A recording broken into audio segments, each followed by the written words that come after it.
મંત્રીનો પગાર બરાબર મંત્રી છે એનો કેટલો પગાર છે 195 અને રસોઈયો ઘોડે સવાર 76 રૂપિયા રસોઈયાનો છે 65 રૂપિયા બરાબર અને પગાર કોનો છે મણિરત્નમ રસોઈયાના જાન્યુઆરી મહિનાના પગારની ગણતરી કરવા ઈચ્છે છે કયા મહિનાનો જાન્યુઆરી કયા મહિનાનો જાન્યુઆરી તો રસોઈયાનો પગાર કેટલો છે 65 બરાબર તો 60 + 5 65 વિદ્યાર્થી મિત્રો આવી ગણતરી એક દિવસનો પગાર છે 65 જાન્યુઆરી મહિનાનો દિવસ એક દિવસનો કેટલો 65 અને જાન્યુઆરી મહિનાના દિવસ કેટલા હોય 31 બરાબર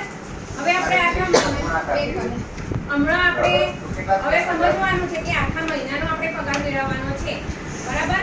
મણિરત્નમનો એક દિવસનો પગાર છે 60 રૂપિયા 65 રૂપિયા બરાબર અને એને જાન્યુઆરી માસનું આપણે અહીંયા કેલ્ક્યુલેશન કરવાનું છે જાન્યુઆરી મહિનાના પહેલા દિવસ આપણને ખબર હોવા જોઈએ તો જાન્યુઆરી મહિનાના દિવસ કેટલા હોય છે કુલ 31 બરાબર ને તો હવે આપણે શું કરવું પડશે 65 × 31 બરાબર 65 × 31 કરીશું એટલે આપણને આ મણિરત્નમ છે એનો આખા મહિનાનો પગાર કેટલો થાય છે એ આપણને ખબર